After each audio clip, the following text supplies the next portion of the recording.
Hello and welcome to Pop Culture on Deprogrammed with Keri Smith. If it's your first time here, this is a new channel, so please hit like and subscribe. Sometimes people end up here through the algorithm and they don't realize it's a new channel, so hit like.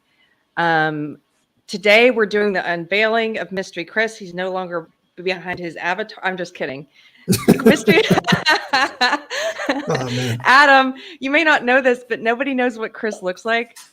So, because he's behind an avatar, so every time I have a guest, I'm just going to say it's him. Nice. This is Oh, Adam man. Coleman, and many of you know him. We've had him on the channel before, but just in case it's their first time meeting you, Adam, do you want to tell them a little about you, where they can find you? Sure. Before I get started, I do want to wish a happy anniversary to Amy.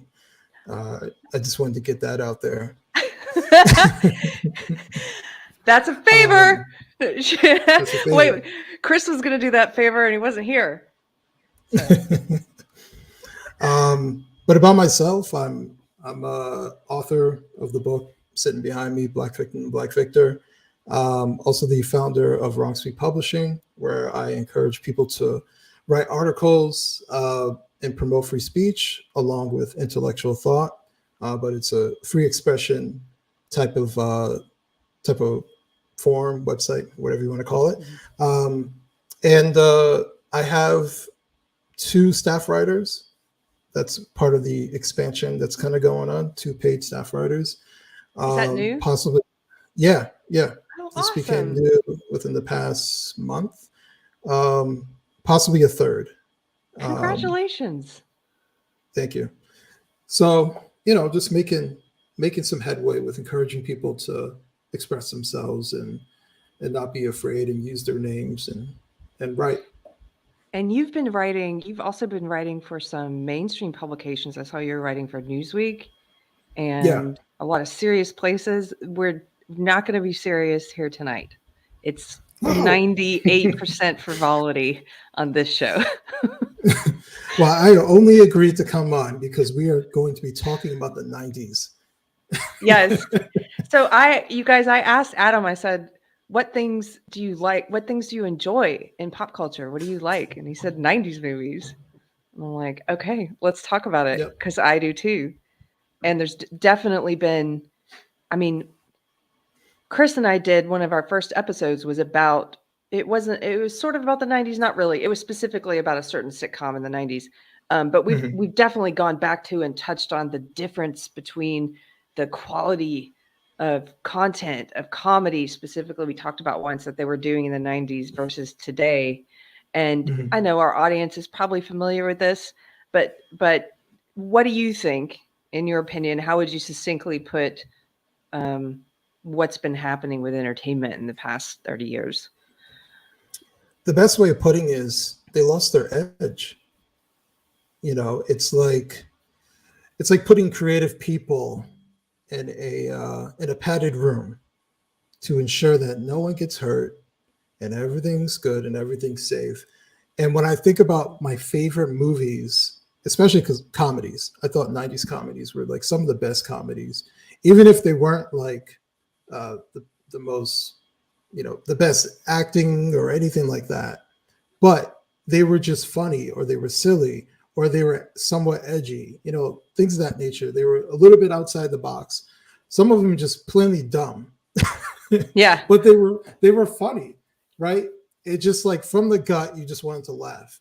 And a lot of times I feel like when I'm watching stuff, I don't even know if you've noticed, but like it doesn't seem like there's a lot of comedies that come out. And when they do come out, like I think that the most recent comedies that are really coming out are from like Kevin Hart. That's basically it. Yeah. He's like the only comedic actor that's coming out with anything. But they're kind of safe. They don't really offend anybody. They don't really push any buttons. It's not from the gut. And I think Kevin Hart's a funny person as far as like I would say half of his stand-ups are pretty funny. Right. And the ones that are the funniest are the ones they're real, they're edgy, especially like his first 2 stand-ups. They were it was him trying to coming up and talking about like his, father being a drug addict, like just, unsafe kind of things to talk about. Yeah. And when I'm watching comedy in a movie format these days, it's kind of like, it's like the mannerisms of comedy without the comedy. Yeah, it doesn't have edgy is a good word to use, because I think it's sort of when you're just being raw, and especially when you're coming up, like you said, it was his first couple of specials. You haven't hit that comfort that comes with success yet, where you kind of rest on your laurels a little bit and go into what is easier and more comfortable. It's like you're trying to hone your best set, your best performance. And so that is going to be, I think, necessarily edgier. It's sort of like in music. Sometimes you'll see musicians that have a really great first album, and it's raw, it's pure, people love it. And then their second album will bomb sometimes because they're trying to replicate what they did the first time, but they're also playing it safe. And it's just something different. I don't know. But yeah. And actually, I'm kind of going through that myself because I'm working on the second book. And in my head, I keep going back to like the first one. And I'm like, I should really stop doing that. But you can't help it. It's kind of like the people who've read my first book really like it, and they like it for particular reasons. So if something works, you kind of want to keep that going. yeah. But how do you keep going something in a creative manner? Especially like I'm talking about my childhood. How many more ways can I write about my childhood? And the second book doesn't really fit in that way for me to even talk about it. So it's going to be kind of different, and I'm kind of worried about that. But that's a different topic. Yeah, but I see how you're drawing that parallel. Broken Umbrella says you need that hunger, like for the first thing. Yeah, I think so. So let's go over, before we start talking about some of the great films of the 90s. I do want to pull up this article that I sent you. Let's see. Yeah. So this is a piece. Let's see if you can see this. Sorry. Don't mind my dog in the background. Oh, where's your dog? Bring him on. No, she's her? back there. Yeah, she's back there eating. I'm sorry I misgendered your dog. Okay, here we go. Share screen. I think Cole fell out, so I'm having to do this. You're having to bear with me to do it.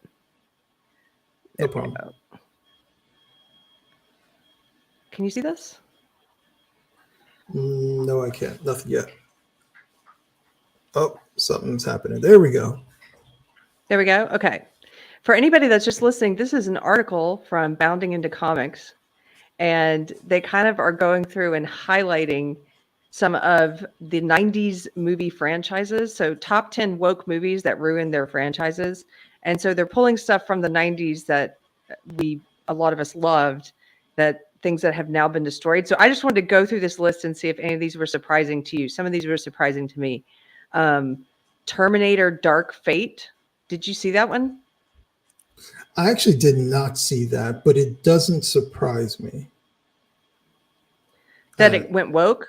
It doesn't surprise me that this movie came out bad, only because I saw, I can't remember if it's the third one, the only one after the second, because the pinnacle is the second Terminator. Yes. The first one is like 1980s kind of nostalgia, kind of laughing at the robot kind of stuff. But the second Terminator was really good.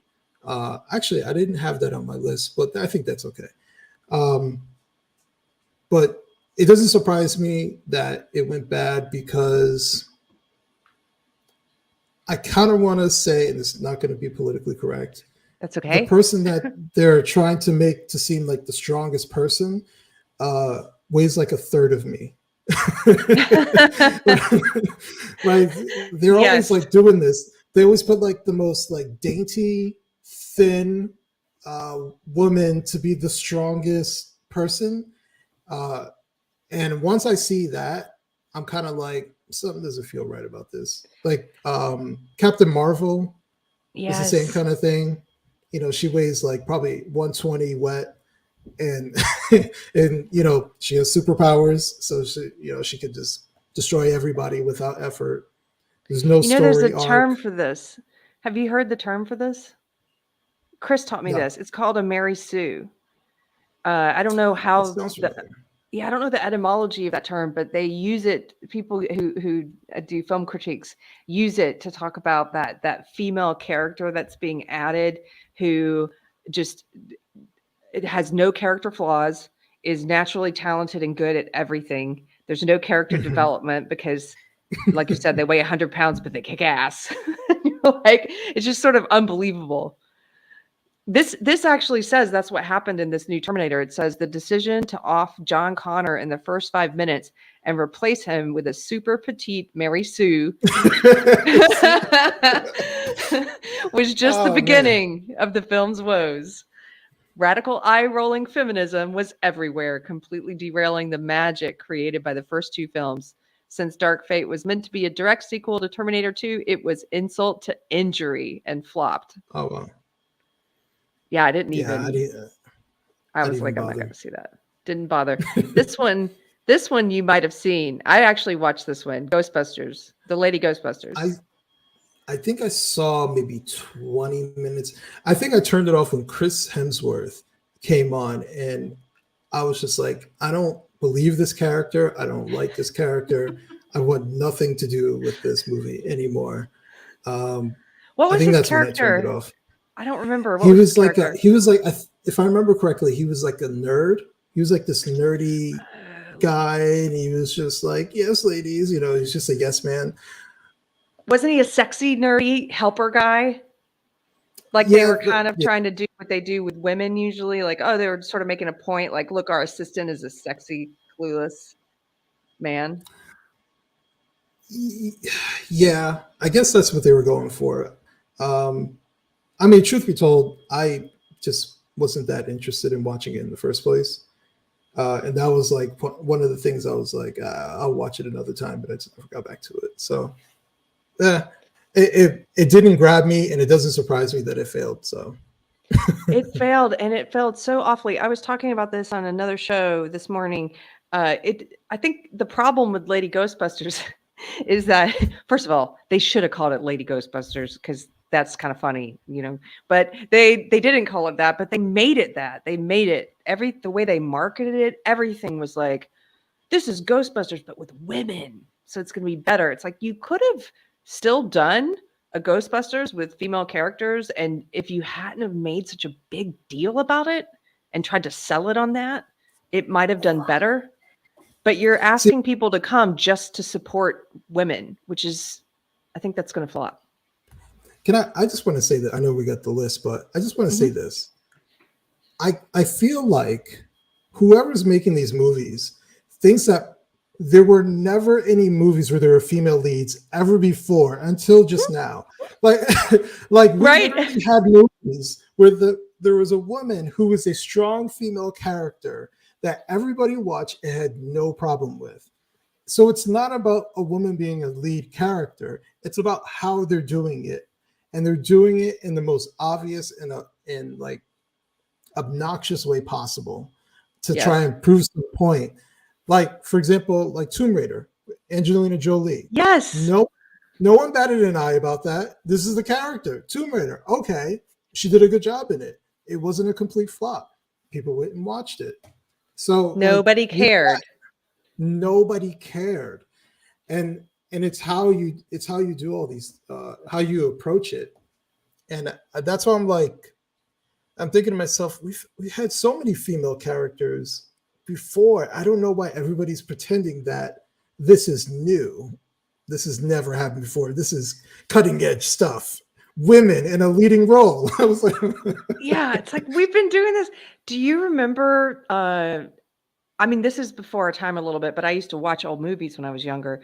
Did you ever watch Coffee with Pam Grier? She was also in Foxy Brown. And I'm familiar, but I never watched it. So she was in a bunch of these, what they would call the blaxploitation films, but she was this badass in all of them. And this was in the 70s. It was like way Mhm. before even what we think of as the powerful women of the 90s. And I'm sure there'll be some of those in our list of our favorites. Like Alien, for example, Ripley. But this has been happening for a long time. And you're right. They just ignore it. They have to try and pretend like they're conquering something by making Lady Ghost. Finally, we will see women on the screen. Come on. Oh my God. Selling it based on a lie. Well, so this says, yeah, this basically says it was a god awful reboot. And oh yeah, Chris Hemsworth as a non-intelligent version of Annie Potts' Janine character was the first mistake. Right there. It wasn't just me. It wasn't just you. That's why you stopped watching it. For a film this woke, the jokes should have been funny, but fans would have found more humor by drinking razor blades. We'll just leave it at that. That's what this says. Yeah. Okay, so here's another one. Wonder Woman, the 2020 remake. Now, I heard this one was terrible, and unlike Lady Ghostbusters, I didn't feel a need to confirm that myself, so I didn't watch this one. What about you? I did not watch this one either. And I will say this, I know it's not necessarily, I don't think it's on the list, but the first Wonder Woman, I've heard people say like, oh, the first woman, they have critiques about it. When I watch superhero movies, all I'm thinking about is the story good? Is it entertaining? For the most part, I thought the story was good. I thought that, the special effects were good. I thought it was entertaining. For the most part, I was like, it wasn't bad. So I didn't get that sense. Maybe people were looking deeper than I was, but I didn't get that sense from the first one. And so when I heard the second one was coming out, I was actually kind of interested in watching it. But before I even got a chance, I heard just like unanimously, they're like, Yes. don't even bother watching it. It's horrible. So I value my time. So when it's that overwhelming, I'm like, I guess I'm not even going to bother. This is a good litmus test because you and I both like film. And so far, there are two on this list we haven't even bothered to see. Exactly. Yeah. And you only made it through the short portion of the one you did see. Yeah. Oh, okay. Let's move on to more crap. Then we're going to get to the good stuff. Yes. So we start with the crap so we can end on the positive stuff. Let's see what they say about this, though.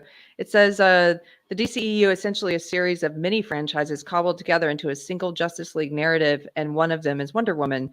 Most moviegoers loved the first film, primarily due to the fact that Gal Gadot's heroine was not only strong, but also kind-hearted, romantic, and maternal, all things the left despise in a woman. It's no wonder then that Wonder Woman 1984 decided to go in the opposite direction.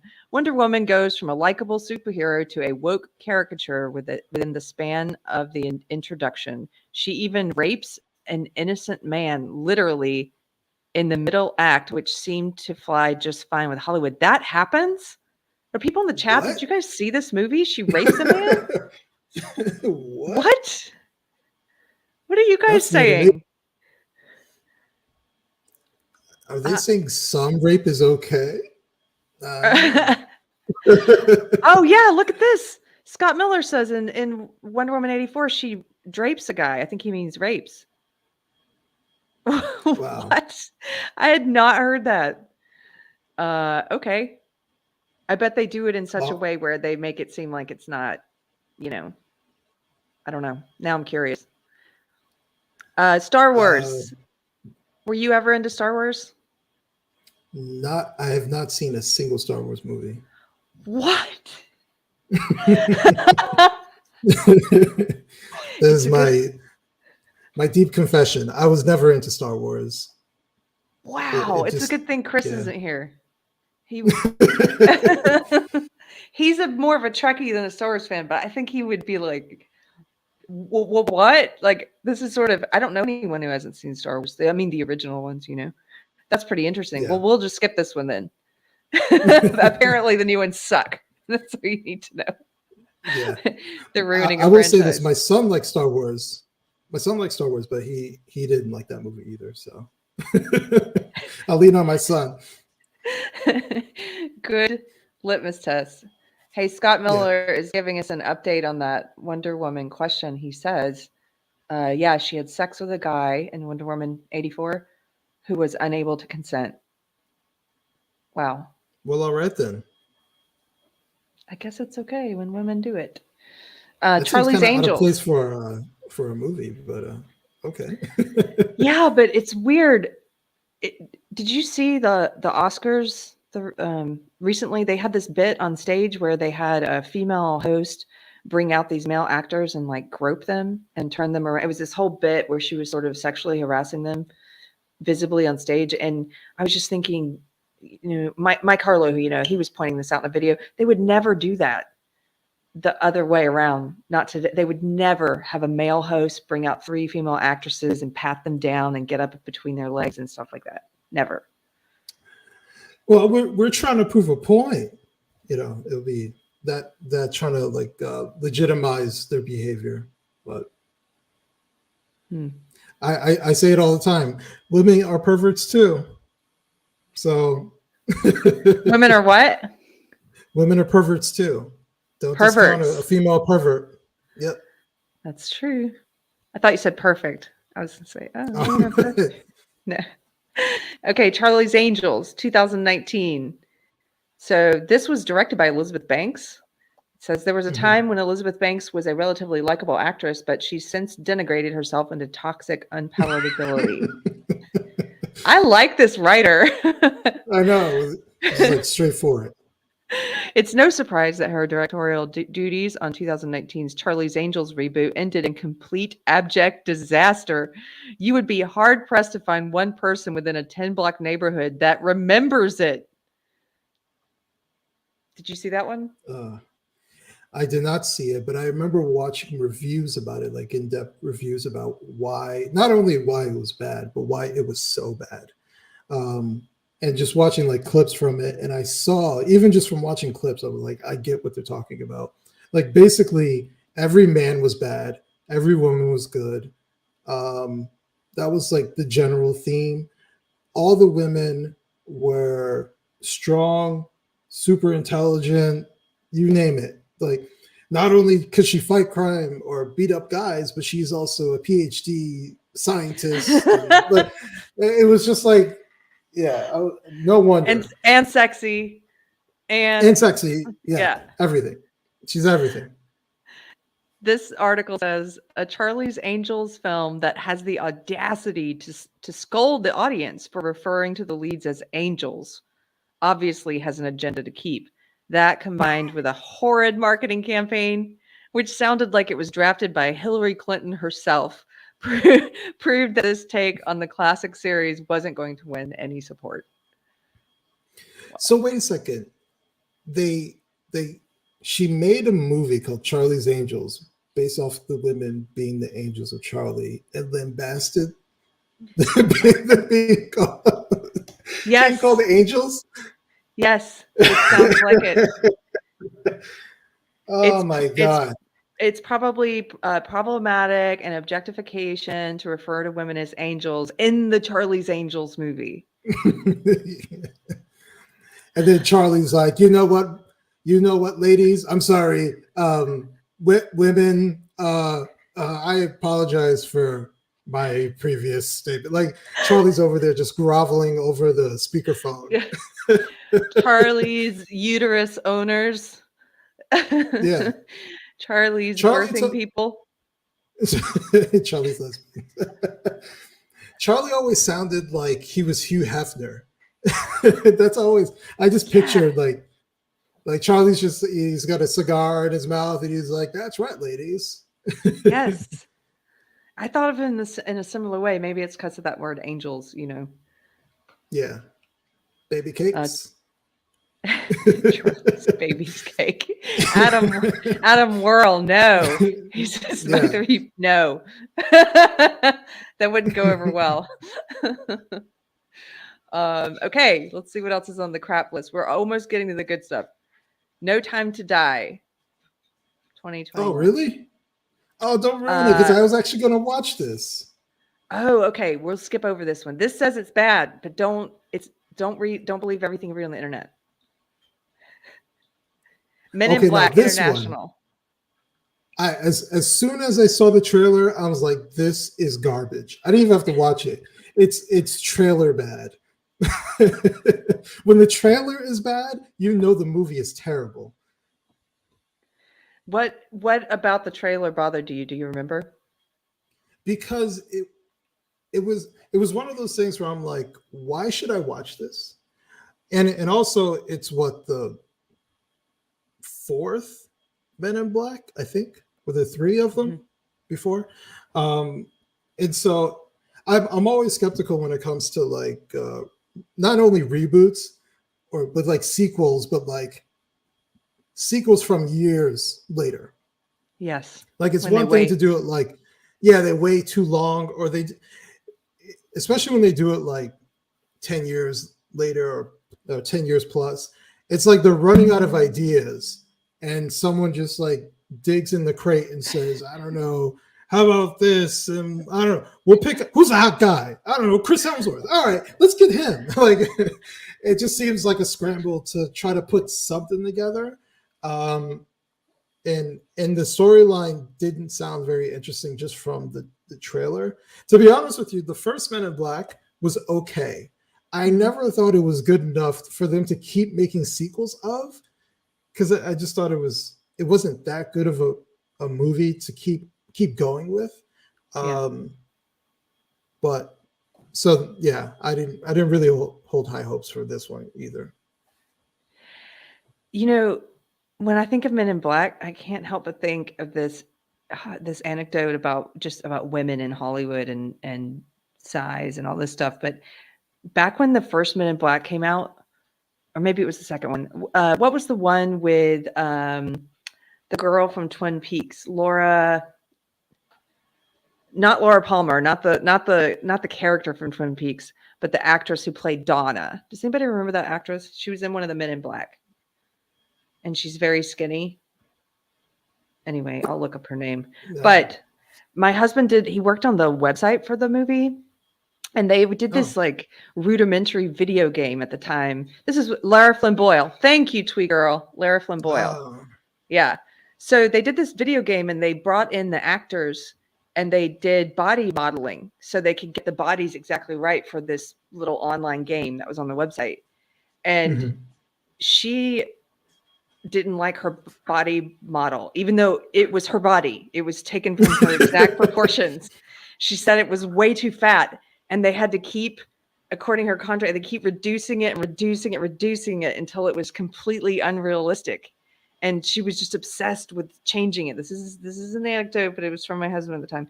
And I just was thinking about that and how much at the time, being a social justice warrior, when I heard all that, I was thinking about unrealistic standards for women and all of the sexism in Hollywood and how sad this is that women have to do this and have to conform.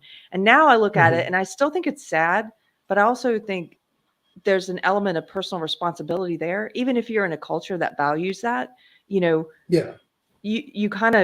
can choose whether or not to get sucked into and care so deeply about those things and to be that adamant about making sure your image is put out even skinnier than your naturally skinny image. Adam says she's uber thin. Yeah, she's already uber thin. Yeah. That sounds like deeper issues to me.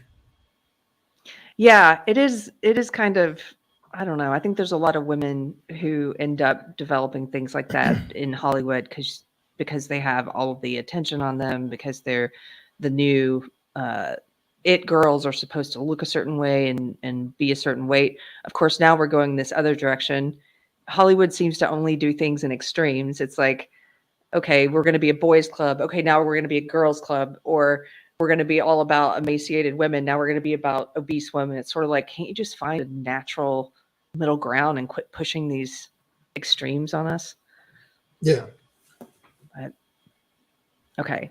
Sorry for derailing with that, but I can't help but think of that. Mortal Kombat 2020. Did you see this one? I didn't think it was that bad. Oh, really? You like this one? Okay. Yeah, I didn't think it was the greatest thing in the world, but I didn't think it was that bad. Let's see what they say. See if you agree with this. Then there was Cole, a character written specifically for the movie who nobody wanted and felt like a stand-in. The reasoning behind the decision was to find an excuse to knock fan favorite character Johnny Cage out of the film because he was white. Is that true? I didn't know that. All right, I get it now. That's a Johnny small. Cage was awesome. If you didn't know the background, it probably wouldn't ruin the movie for you. Yeah, I didn't know about that. Birds of Prey. I'm going to skip that one. I don't even know the original of that one. Captain Marvel. You've mentioned, which was ruined. Yeah. Let's see. I think they're going to say, Mary Sue. They say perhaps the only character in the MCU to live in a microcosm. Captain Marvel performed less than expected in her 2019 debut, essentially a Mary Sue character played by the insufferable and pretentious Brie Larson. Captain Marvel was a victim of its own talking points and its main star's embarrassing behavior. Captain Marvel's own woke agenda wasn't even clever enough to disguise itself. It's as fake as Larson and the 90s era timeline it takes place in. Everything feels manufactured and forced, in contrast to previous MCU titles that felt effortless and invigorating.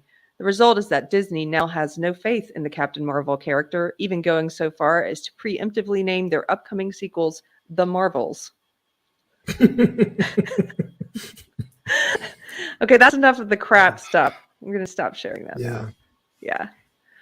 We know they're ruining 90s films. So, but I brought you here to talk about what you like about the 90s movies and to share some of your favorites. And if there's time, I'll share some of my favorites with you. So without further ado, you told me right off the bat what your favorite was. Do you want to do that one first or last? First. It's always first. Okay. Forrest Gump.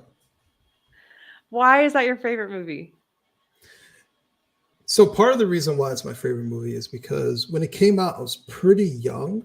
And I remember watching it for the first time.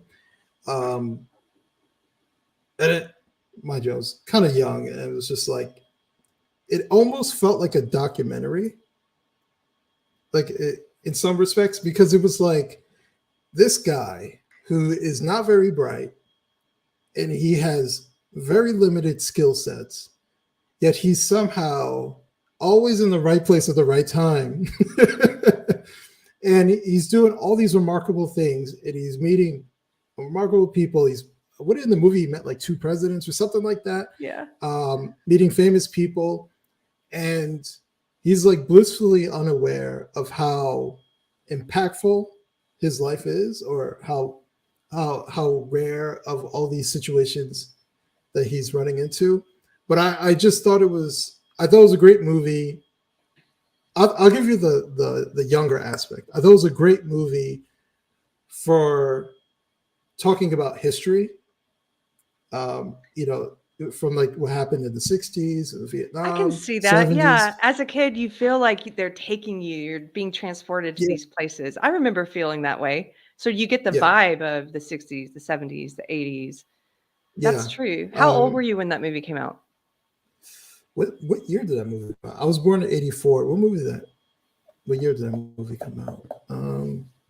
I think it was early 90s. Yeah, you were probably 10 around that. So, yeah. And so is it still, does it hold up for you as a 90s movie? Does it hold up for you now? Do you still love it as much as you did then? The reason not the reason, but like one of the reasons why it's my favorite movie, and I know it's my favorite movie, because if it's on, I'm stopping and I'm watching it. And I don't watch movies more than once, 99% of the time. I watch it one time, I got it, I'm good, and I move on.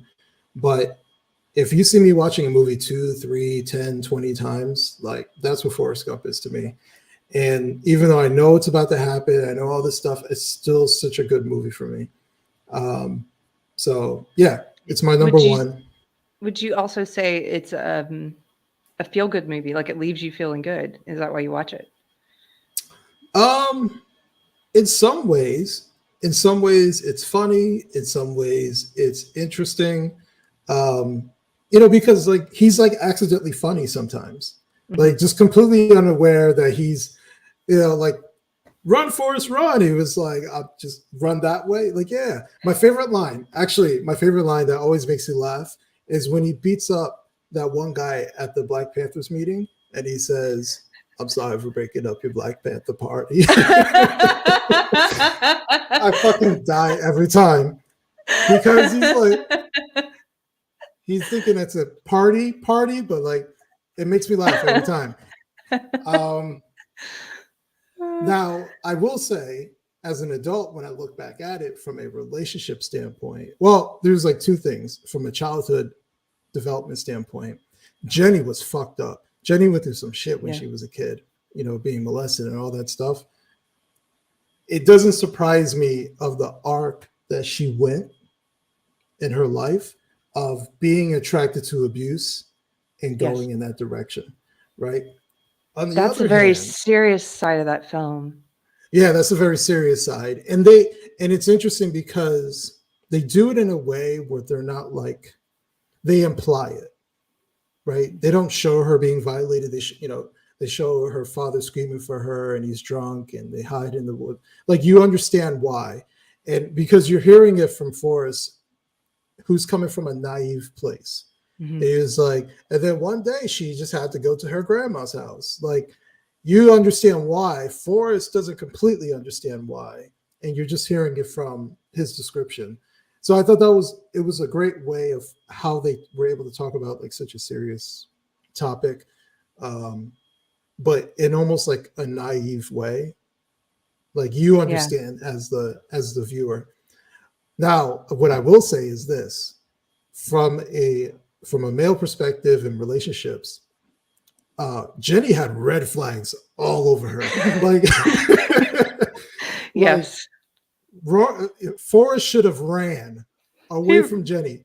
That was the one mistake that he made throughout that movie. He was messing with the wrong girl. First off, Jenny was never interested in him in that way. That's rule number one. Despite, like, if you didn't know anything about her in her past, what Jenny was giving off, she had no interest in you. She was like, he's the nicest person that I know. He's a guy, and I really appreciate him being nice to me, but I have no romantic feelings for him. Mm-hmm. And then the one time she gives it to him is basically because she went through all this other stuff and she came home where she felt safe and she felt vulnerable. And then what did she do? She left. Yeah. And I was just like, oh my God. Yeah. So from a relationship standpoint, Forrest should have definitely left her alone. It makes you feel for him. I remember that. And I remember when the saddest parts of that movie was her leaving as a little girl. Actually, no, younger though, when that implied abuse that you're talking about, when she was saying a prayer, Lord, Lord, make me a bird so I can fly far, far, far away from here. It was so just devastating. But then again, like, I forget how emotional that movie is. Like, even as you're describing that scene where she spends a night with him and then leaves him and he's like learning all these painful lessons. But anyway, I'm really surprised I'm pleasantly surprised that is your favorite 90s movie. It's also not on my list, but I did like it. One other thing, I loved how Forrest always had his hands on his hips like this. It's one of those little things. I was just like, why is he standing like that? I've never seen a grown man stand like this all the time. You like the physical comedy. Oh, I just want to say hi to Ryan Cannell. Hey, Ryan. Ryan from Arcade Outpost is here. Hello, sir. Thanks for dropping by. Tell us your favorite 90s film. I'm sorry. My bitch is bothering me here. Oh, puppy. That's okay. Nope. Tiger's always bothering me. He's actually being pretty good tonight. Okay, I'm going to trade you one. My favorite one, hands down, it's still my favorite. And I think, like you, it's because I have a lot of nostalgia tied around it from when I first watched it. And even now, I still love it. Thelma and Louise. I can't help it. I love Thelma and Louise. I've seen that movie so many times. I can quote like the whole thing pretty much from start to finish, or I used to be able to. And there's so many funny scenes in it. Of course, like Forrest Gump, there's some very touching and emotional scenes. Abuse. There's hilarious scenes with her her husband, her piece of shit husband, is one of my favorites because they just mercilessly mock him. And it's this story about, I mean, I guess maybe this goes to the old feminist in me, was just, I love this movie about these two friends who come together at a bad circumstance. And even though there's some unrealistic things in the film, but they're just sticking it to the man the whole time. And not in this, I don't believe it was in a heavy-handed woke way. Like if they made that movie today, I think it would suck. But it was made in the 90s, and they stuck it to the cop. They could put the cop in the trunk and then blew pot smoke. Then that biker came by and blew pot smoke in the trunk. I don't know if you remember that. They stuck it to the truck driver who had the sexist mud flaps. They blew up his truck. They, stuck it to her husband, and then at the end, of course, it has this sad ending. I used to really love sad endings, so it was like, anyway, it's still got to be. So Bungalow Logic says, "You're such a girl, Keri." Yes, I am. And it's okay to be a girl. Newsflash. Keri is Alan, a girl. Thelma Louise was feminist, but not woke. It was okay. Yes, exactly. Yeah. There's a difference. So, did you like that movie? I think I've seen it once or twice, to be honest with you, a long time ago. So like moments are spotty in my head as far as the movie goes. So I guess I'm not very girly. There's if you get a chance to watch it with your wife, I'd say sit down and enjoy it, and watch it in the frame of mind of a comedy, because there's some really funny stuff in that movie. So anyway, it's always interesting going back and watching stuff as an adult. Because sometimes you're like, yep, it was a good movie. Sometimes you're like, why did I like this movie at all? So it's always interesting going back to see if it holds up or not. Yeah. I still think that one holds up. Okay, what else is on your list? So actually, if you want, what I could do is I could run through the top 10, and I have 3 honorable mentions. Oh, you made you had to pick and choose. Okay, give me your whole list and we can talk about a few. And this is not in any order because I don't know how to put this in order. But my number 1 will always be Forrest Gump. So I just wanted to put that out there. So the movie, and I'm really big on 90s comedies, so you'll hear in the list. PCU. Have you ever seen that? I don't think I saw it. Jeremy Piven's, what's his name? The guy who's in the Marvel movies. Damn it! Why am I forgetting his name right now? David Spade was in it. But basically, actually, everybody should watch PCU because it's basically mocking the people we would call woke today, but back in the 90s, right? It was basically it was a college campus. This kid was thinking about going to school there, and he's hanging out basically with the campus degenerates who just didn't care about any of this other stuff. But everybody else, PCU was great, Keith. Thank you. So you had like the black John Favreau, that's the name I was thinking of. You had the black supremacists who were like the white man, blah, blah, blah, blah. Then you had the womanists, the feminists, they were there. But then like the third one was the funniest because they would switch whatever they cared about every week. So 1 week it would be about global warming. Then the next week it would be about meat is murder. And it would just keep going on. And basically it stemmed around everybody always protesting. And it was always a ruckus because everybody's always outraged. And so that's kind of like how the movie starts. But it's making fun of these people because they're not fun whatsoever. They make the campus worse. And when you watch it today and then compare it to what's going on in campuses today, you're like, holy shit, this was like a precursor to it. It sounds, like it was prescient. Like it was sort of, this is what's coming. Yeah. I will watch that one. Thank you. Yeah, I don't think I've seen it. I know those actors, but okay, what else? Dumb and Dumber. Okay. Yes. That's not on my list, but that's a very funny movie. Tommy Boy. Okay, I've seen it. I don't remember a lot about it. I had to get Chris Farley in there. The Matrix. You have a lot of comedy on your list. The Matrix. Yeah. Malcolm X. Oh. Malcolm X was a great movie. You know what? Cameron Mhm. Pasha is always telling me I need to watch that again. It's Denzel, right? Yep. I haven't seen it since it first came out. What do you like about that one? How they told his story. It's a kind of a long movie, but they show you.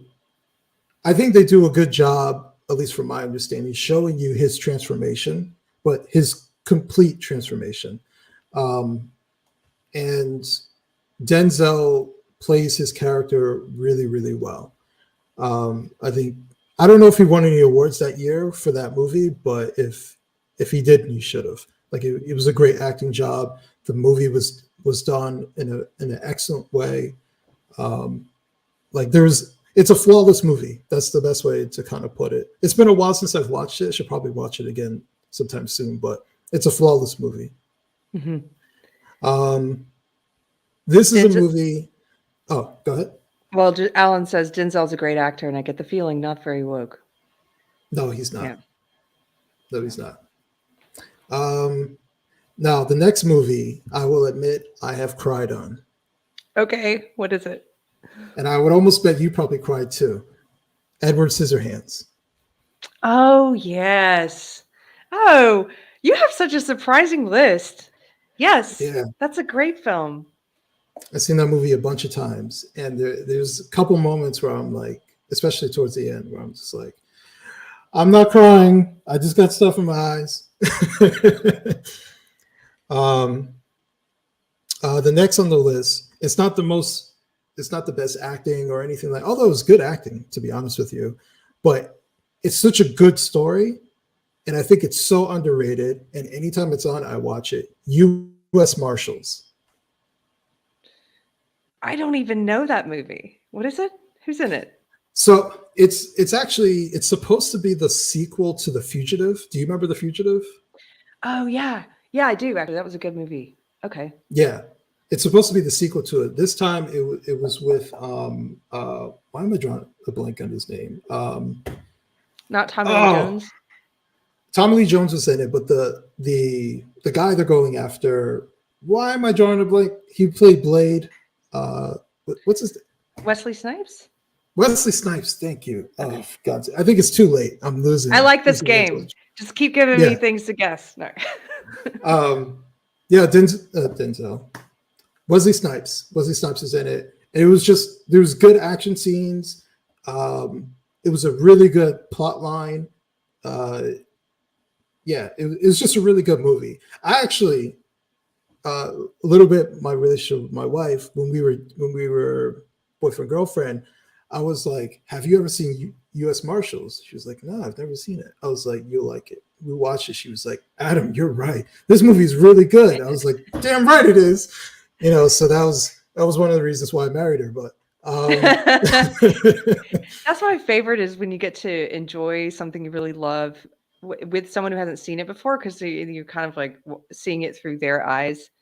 You know, like taking a kid to Disneyland for the first time and they've never been, and you sort of get to re-experience that for the first time in the symbiotic way. Like you watch it. That's awesome that she liked it.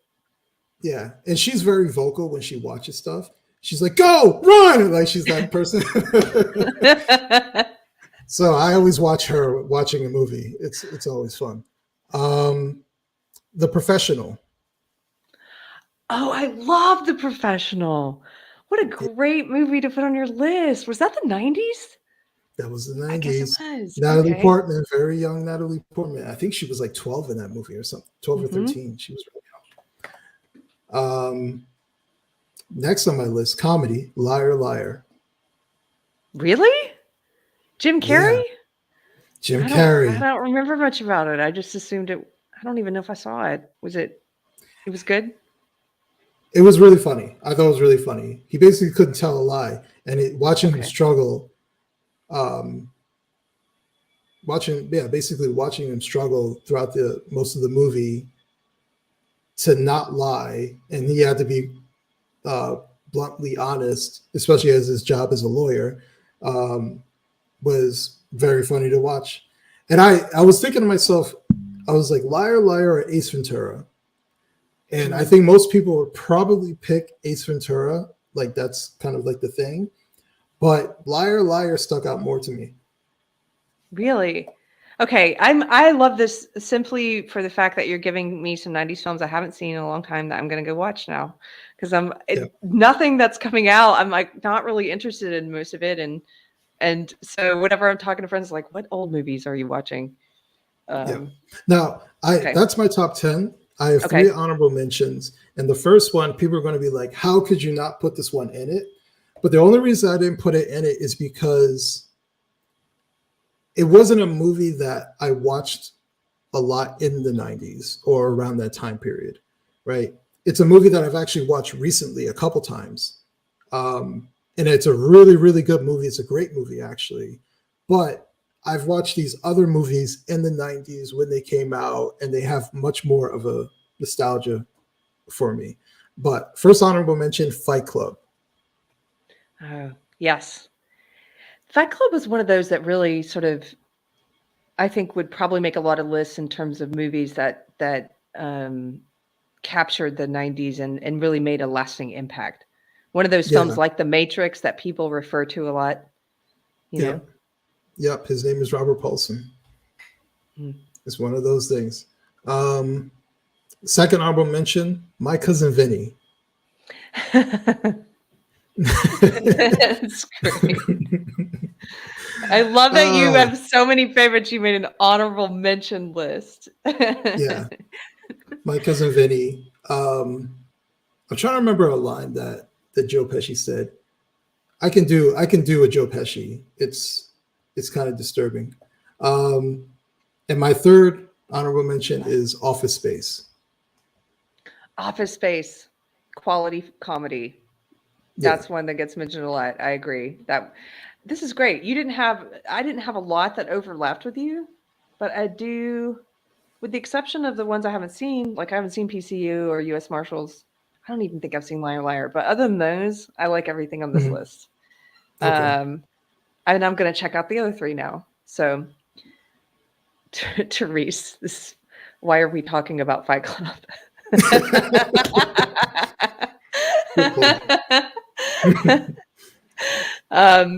got a thank you guys. We got a super chat from Doc Savage. He says, if you haven't watched 1999's Memento, you should. I started to watch it, but it seemed like way deeper than I was ready for. I should probably go back and try to watch it. It's a good movie, and I that's one I would like to revisit because I haven't seen it since it came out, but that was great. I remember it's one of those movies where it does the mind effery. Yeah. My list, hold on. Tigers, come here. Oh, sorry. He's trying to be a part of the show. Tiger, if you're going to do that, you have to come up here. Come here.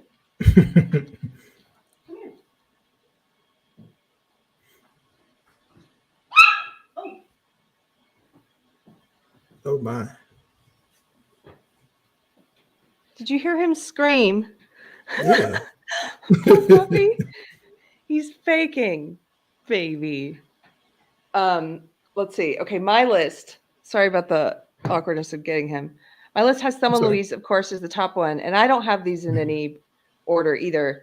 But here's some cheesy ones. I'll start with some cheesy ones that people may be like, "What?" I love Titanic. Did you watch Titanic? I think I saw it once. I don't even think I saw it in its completion. Like it was on TV and it was kind of watched. I remember seeing it in the movie theater, and maybe that's why it made such a big impression on me. Just that memory of being in the theater, and it was so rare that we got to go see movies in the theater, but and it was such an epic film. You know, it was one of those big pictures like that. And so I know there's so many jokes made about that movie, and there are so many funny things about it, but I thought it was really well done. I like both of those actors, and I'm a girl. So what can I say? Tara G says, I hated Titanic. Well, Adam's like, oi. Okay, I said that was my embarrassing one. Along those same lines, I tended to I went through the stage, Adam, in the 90s, and I think these movies do hold up.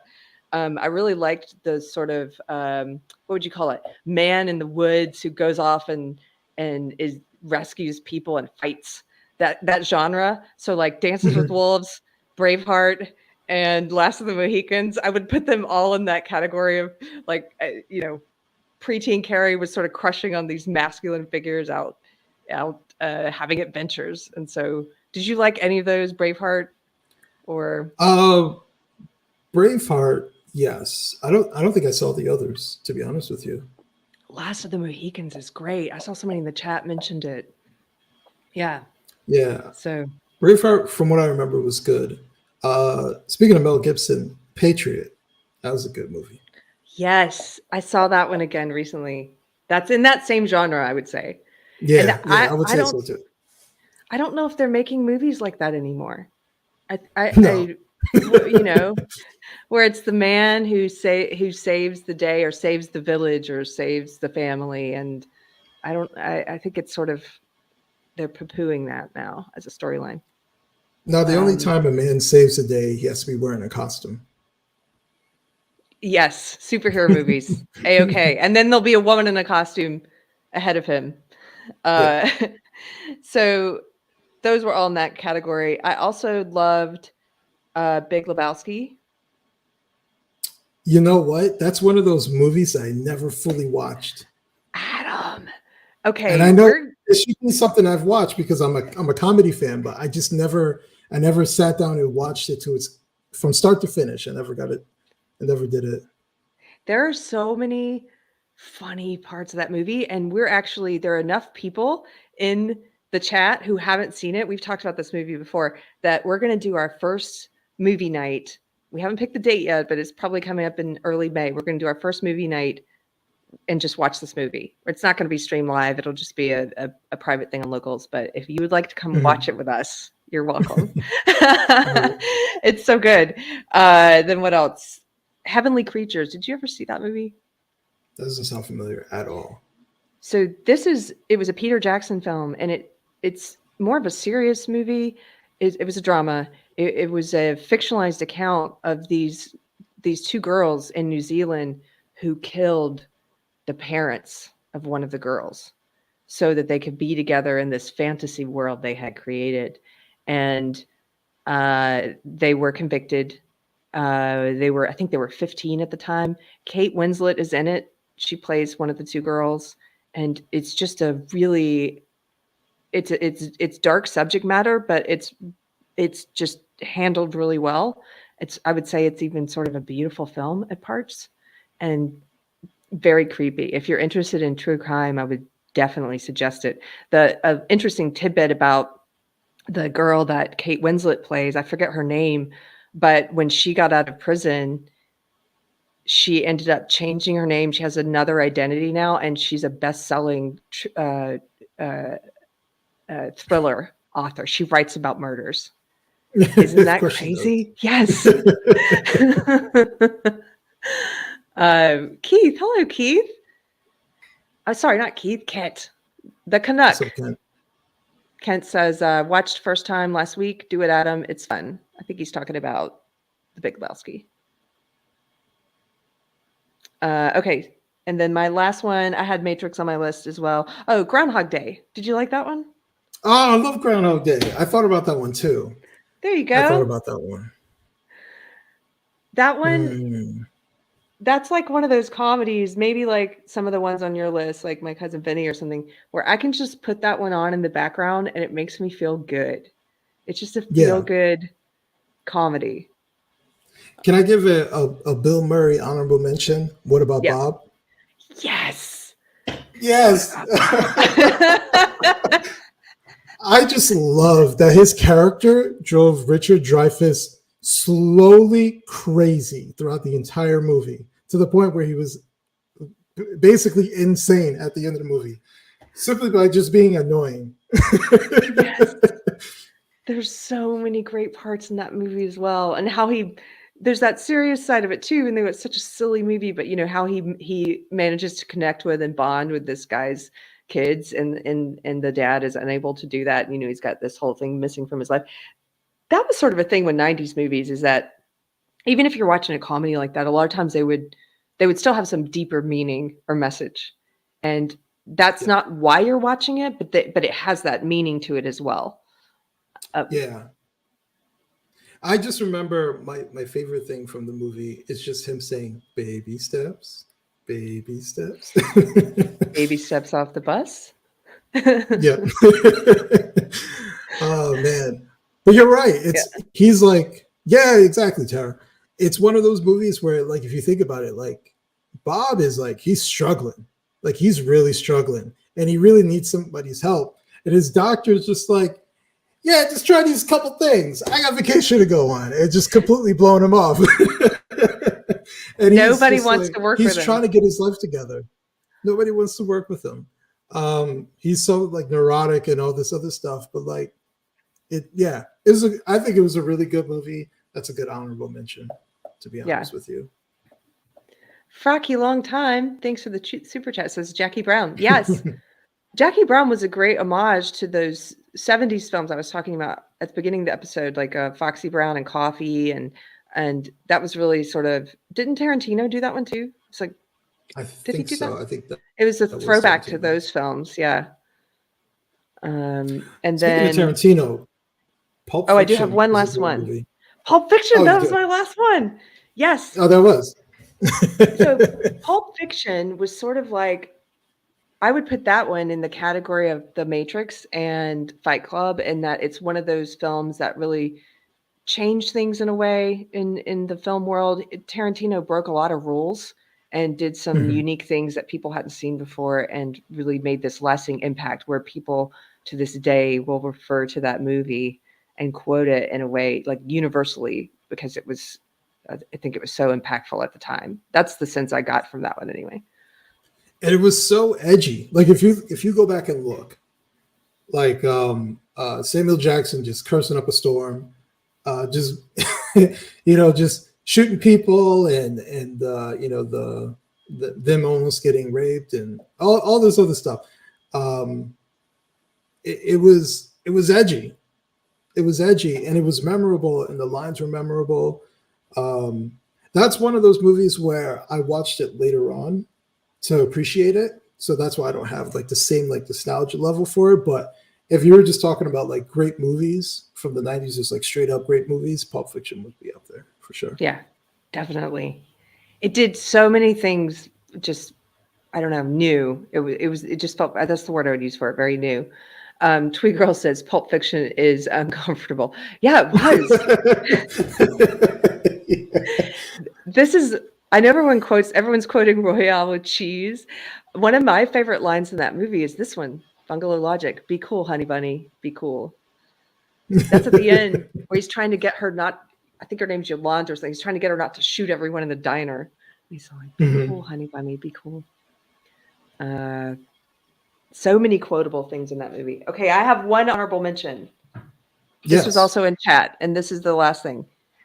This is truly the last thing. What's Eating Gilbert Grape? Oh, that's been a long time since I've seen that movie. If you teared up at Edward Scissorhands, I think you might tear up at that one too. Yeah. No, I've seen it. Back in the day, I watched it multiple times, but for whatever reason, like I know it was a Leonardo DiCaprio in it when he was really young. Who's oh shoot, what's his name? Who was playing Gilbert Grape? Johnny Depp is in it. Johnny Depp. Thank you, Johnny Depp. And I was thinking Juliette Lewis, and younger Leonardo DiCaprio, and they would probably have, if that movie were made today, they would probably have a problem with the fact that Leonardo DiCaprio is playing someone who's mentally handicapped. Of course, yes, that's right. They would say, get. How is that? Like actors will no longer lose weight for roles. Find someone who's already emaciated to play that role. Yeah. Like, yeah. They have an issue these days only when it's someone that they say is in one of these oppressed groups. you know, if it were a mentally handicapped person playing a person without handicaps, they would be fine with it.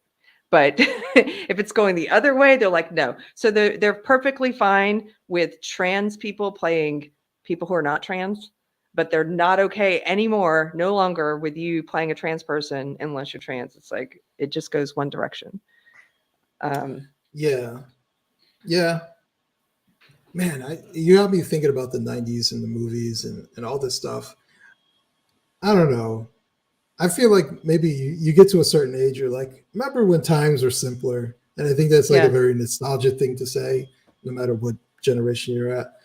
But like artistically looking at 90s movies compared to today, like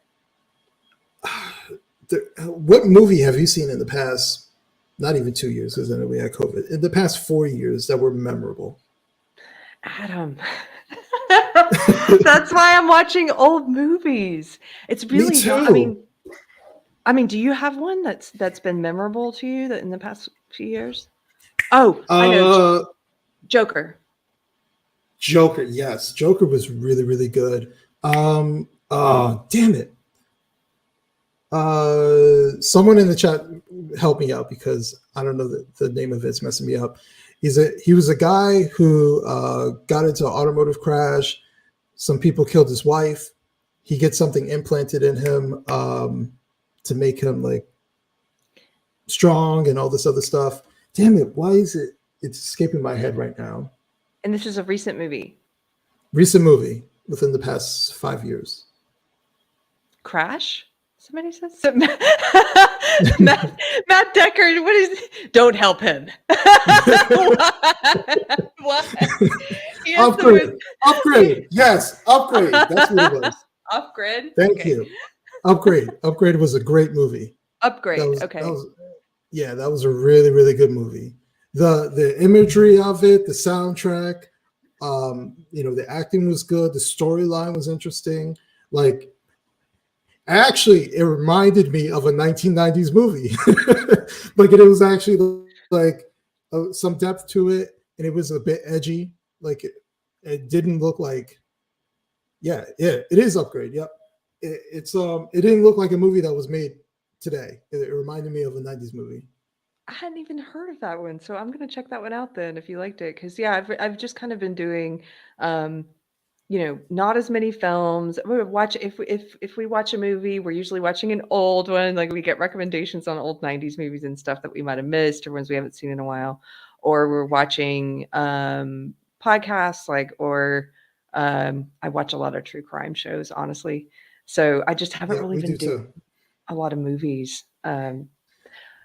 Gone Girl, that's actually a good recommendation. I guess it's not that recent anymore. That was probably around 2011 or 12 maybe. Yeah. The book was excellent, and it's one of those instances where I thought they did a really great job with the movie. Like sometimes they take, a book and then if you really like the book, you find yourself disappointed with the film, but not in this case. I thought they did an excellent job. Did you see it? I saw it. I saw it once. It was good. Like, it was a good movie. I can't complain about it. Someone said Demolition Man. Yes. There's so many Wesley Snipes movies that were actually like pretty entertaining if you go back and watch it. Demolition Man was definitely one of them. Since we're on the topic of 90s movies, the best thing outside of comedies in the 1990s were the action movies. True Lies with Arnold Schwarzenegger. We already talked about Terminator 2. Like there's so many like not really great acting, just blow shit up, shoot everything. Like I remember one particular scene in True Lies where there's like 4 guys shooting automatic weapons at Arnold Schwarzenegger. He's ducking and then gets up, 1, 2, 3, 4, just takes out the guy. It's just completely unrealistic for whatsoever. But it's one of those things where, like, that's why you're watching it. You're watching it because it's not necessarily realistic, but it's just fun to watch. It was entertaining to watch. I miss like stupid action movies, blow stuff up. Like Gone in 60 Seconds is one of those really good Oh, movies. yes. They just made a lot of great, like you said, just action for the sake of action. Yeah. Chris and I were looking at this thing the other night, a chart of the box office returns for different genres and Mhm. superheroes, and specifically, so action, but specifically superheroes is the only thing that's really doing well right now. And Yeah. everything else has fallen off, including comedies. Like, wait, comedy is doing worse than horror right now, which is kind There's of like no amazing. comedies that are coming out, and at least no comedies that are worth watching. Like, man, I'm hard pressed looking for comedic movies that are actually coming out that are actually funny. Unless maybe there's something more independent, Mhm. and I just don't know about them. But that's the sad part. If that's the case, like we used to have like blockbuster comedies that are coming out. Like Jim Carrey was a huge name. Like we don't have that anymore. And I think it's because we don't value humor in movies like we used to. Yeah, and they've killed in some They've ways killed humor. people's sense of humor. Yeah. Matthew Hammond, thank you for the super chat, says, where are the mentally handicapped on the progressive stack? Or do they plan on post-birth aborting them? Wow, that's dark. They actually, yeah, they would say that they're oppressed. They would be angry. They would be outraged on their behalf if you had someone like Leonardo DiCaprio play a mentally handicapped person today. I think they absolutely would. But they love to be outraged on other people's behalf, you know. Can I make a? I know we're talking primarily about movies, but I've been watching, and I got my wife into watching because she never watched it.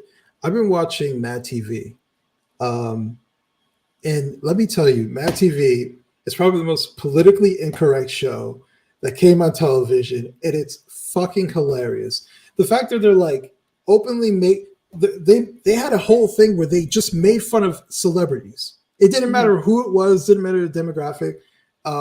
They destroyed Whitney Houston and Bobby Brown. They made fun of Oprah, like just openly on a routine. They made fun of Beyonce. They made fun of everybody. Coincidentally, I'm naming all the characters one particular person played, but like they just openly mocked them. Even if the drug habits, they mocked them. They mocked everybody. And the other thing I noticed was like in one particular season, I can't remember what season it is. It's like season 5 or 6 or something like that. The funniest, like the top 4 of the funniest characters, funniest actors who played on Mad TV, I think the top 3 were women. Yes, I believe that they had diversity before diversity was cool or required. It was just they did it organically. It wasn't this sort of look at how diverse we are. They had so many, not just a lot of women. It was racially diverse, and because of that, they made, like you said, they had equal opportunity offense towards everyone, and they didn't shy away from all this stuff I'm hearing now about Chris Rock. He shouldn't make fun of a black woman. It's like BS. BS. What? Mad Man. TV made fun of black women all the time. Women are people. Black women are people. They deserve, and I say in a good way, deserve to also get treated to humor. It's a loving thing to mock and make fun of people in some ways. To portray Oprah, you know? Yeah, exactly. If my wife is in a bad mood, I will put on. I actually did it the other day. She came home. She was, not in the best of mood. I put on Oprah Winfrey. There's one skit called the Slimming Camera where she has one camera that makes her look really thin, and she's like, "Make sure I'm on the slimming camera." So, but during the episode, they keep alternating from the slimming to the fat camera. It's fucking hilarious, and Oprah's a complete asshole throughout the entire skit. And she always turns into like this demon. It's so funny, and they make fun of her. I love it. But actually, this was one I wanted to bring up because I saw it the other day and I completely forgot they did skits on this.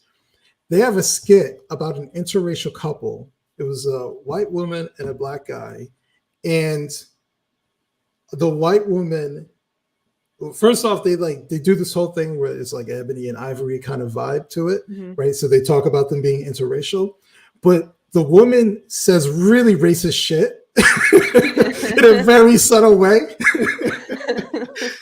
and he's like completely oblivious to what she is saying. And the episode I was watching the other day, like his mother was there, and his mother does not like her whatsoever. And like, it was something like, she's like, I'm going to go to the store. And she's like, well, the liquor store is right down the street. The mom says that? No, yeah, she's saying that about the mom. Like, automatically just went, oh, she's going to the store? She's going to the liquor store. Like, like, she's just saying really politically incorrect, like, racist shit. And it's fucking hilarious. And they're in an interracial couple. So it's just stuff like that you would never see that happening. Yes. Yeah. Adam, once you get through, I need to rewatch Mad TV. Once you finish your rewatch, I have started rewatching some Living Color bits. And that show also went for the jugular. Didn't care about who it was offending, you know.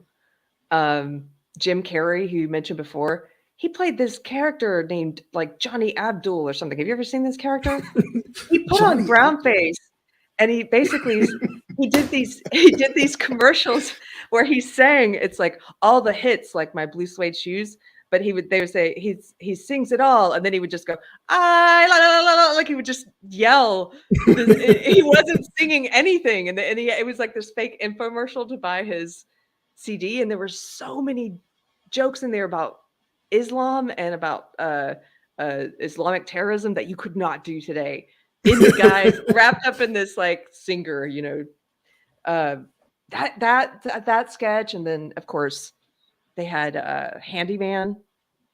Speaking of, oh shit, that's right, Handyman. Oh, you definitely could not do that. Right?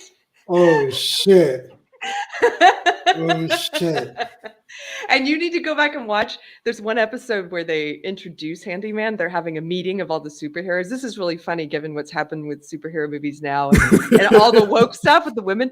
The superheroes are meeting, and they're like talking about how they have to meet these diversity quotas. And they're like, so we're very excited to announce we have our first Jewish superhero, and everybody's clapping, and they announce all these different, like, we have an angry black woman, and everyone's clapping, and then they introduce Handyman. It's just, oh my gosh, you know, I wish we had something like that today. What was the one where they were gay? Damn, I forgot the actual name of the skit. Men on Film. Men on Film, thank you. Men on Film. Also problematic. Problematic. I actually saw Damon Wayans live stand-up. Oh, you did? Was it good? Yeah, this was a couple of years ago. Before the pandemic, I saw him. Yeah. Nice. I haven't been to see a lot of stand-up since I quit working in comedy a few years ago. I've seen, with the exception of I saw Chrissy Mayer and the Comedians of the Compound when they came to Austin, and that was great. Just seeing live comedy again, but also seeing people doing all this sort of taboo stuff that I couldn't even believe. I'm like, how are they getting away with this? They're making completely inappropriate jokes on stage. But yeah. Yeah, I actually saw Chrissy as well. I got to meet her and everything. She's a really great person. Where did you get to see her perform? Yeah, I saw her out here. It was a small place in Jersey. Oh, cool. And she was like, oh, come and see me. Coincidentally, I did her podcast, and it was like a couple of days later that I met her. So very, very nice person. People like her give me hope, because I'm like, you know, she's not bowing and doing the woke stuff. She's doing her own thing. She's doing perfectly fine and building it on her own. And I think there are going to be more people who start to break from woke and follow the trailblazers like her, and like, you know, like in TV, like Cobra Kai, like all these different entertainment properties and things that are not bending the knee. So anyway, it makes me hopeful. Yeah. I refuse to call it like, I don't want it to say, like, I hear what you're saying, she's kind of trailblazing, but I always don't want to give the book credit. I want to say return to normalcy, right? That's good. Yeah. Like, we need to go back to normal. We're experimenting with this ultra woke and then, being hypersensitive, uncreative, not edgy. We just read off the list of movies that just completely flopped. Like, I think to myself, they had meetings about these movies and they're like, yep, and it just does terribly. Like, anybody could see that coming. Yeah. So like, I'm hoping that we have a return to normalcy where we can have some edge. We don't have to be too politically correct. We don't have to, treat Black people like the sacred cow. We can make fun of people and do it like on an equal plane. Like, not too many people get away with it. South Park still gets away with it. Family Guy gets away with it. Mm-hmm. So basically, animations can get away with it, but that's about it. Yeah. Have you seen, you're making me think of when you talk about them sitting in rooms in meetings and green lighting some of this crap. I've been in those rooms or those kind of rooms before where you're pitching and somebody early in the chat said she thinks the problem is there's not a lot of creative people in the writing room anymore. It was always weird being in a room when you're there, you're representing the creative people and they're there to pitch to the suits. And I think you're right. I think a lot of times now the creative people are not even that creative if they're being selected because of their gender, their race, or something other than just the absolute quality of their work. Then you've got suits pitching to suits, and that's who's making the decisions. And but you made me think of this. You made me think of something more recent that was funny. Key and Peele. Did you ever watch Key and Peele? Yes. Okay, that's not in the 90s. That's much more recent. I know it's been off the air for quite a while now, but that show was just genuinely funny. There was nothing woke about it. And they had a sketch of a writer's room, what it must have been like yes. to green light. You know what I'm talking about? Gremlins 2. It's Gremlins 2. True. Yeah. Oh my God. As soon as you started talking about that story about going in a writer's room, that's the first thing I thought of. Yeah. He's like, what kind of gremlin do you want? A vegetable gremlin. You got it. It will have Hulk Hogan bust through the screen for no apparent reason. Like, oh yeah, that's right. Hulk Hogan did bust through the screen. Why? I don't even know why. Yes. Oh my God. Oh my two sisters. You done messed up, AA Ron. Yeah. We don't even have to watch it. That was so funny. You can just remember their sketches and crack up. That's good comedy. Anyway, okay. That's a good, funny note to leave it on. Thank you for hanging out with me tonight, Adam. We don't go too long on these. We usually do about an hour. We've done an hour and a half. Thanks for hanging out with me this long. Yeah. No problem. And just remind people where they can follow you online, and I'll drop it in the chat as well. Yeah, you can follow me on Twitter.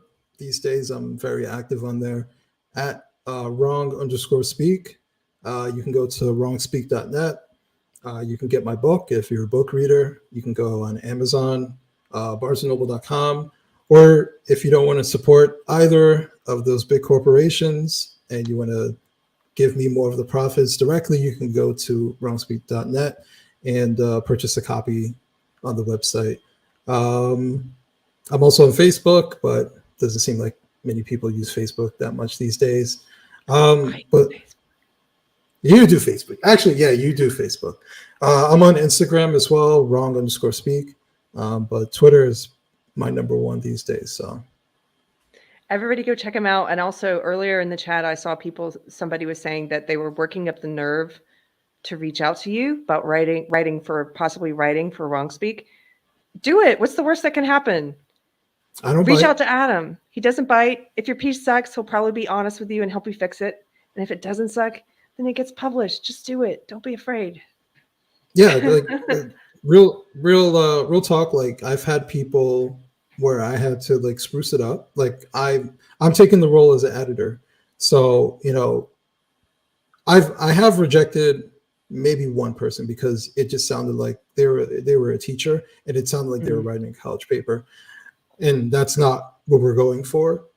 But I work with people, and so the point is to get you published, not to discourage you. Because I'm trying to encourage people to write. So Yes. I'm still waiting for Keri's first piece for Wrong Speak. I know she's a busy lady. I'm very excited. That's what I mean about he'll help you if it's not. So I'm used to writing personal essay, but I'm going to try to do something a little different. And thank you, Adam, for being patient with me. Yeah, and the topic doesn't matter of whatever topic anybody wants to write. Just reach out to me. Matthew Hammond, I almost forgot it. Thank you for saying something. Gave us a final super chat. Says, do you think all of the creative types went into television in the 2000s? It seems that since the series 24 got better production values on par with movies. Well, yes, I know for a fact there were a lot of articles at the time talking about how film actors were suddenly finding this golden time on television, and previously where there sort of was this hierarchy at film was better than TV, and suddenly TV was so good that everyone preferred to be on television instead. So Yeah, yeah, that definitely happened, and probably in the writer's room as well. yeah, I would imagine so. And I think that it would make sense because television expanded, TV channels expanded, access to television expanded. I remember when I was a kid, like cable television was a luxury. That's why I watched freaking Yeah. Wayne's World and Sister Act, like a million times on VHS because we couldn't afford cable. So, now it's more cost effective. You can watch it online. It's very, very easy, accessible, and we have all these streaming services. So, yeah, it makes sense to me. We only had 3 channels when I was growing up. So we watched a lot of reruns because one of the channels we had, I don't know why, but they always played I Love Lucy and Andy Griffith's Show. And so a lot of my childhood television shows are from a different person's generation. Because I grew up in the boonies. But yeah, now there's so many options. That's also why I'm not watching as much television now, because you can watch a lot of stuff online.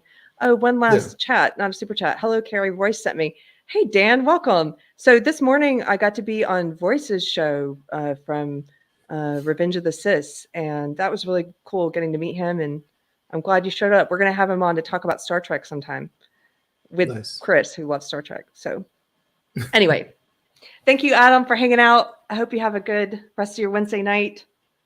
You as well. Thank you, everybody, for listening to me yap about the 90s. And we're going to end with this. I got to get more smooth in how I do this. Hit it.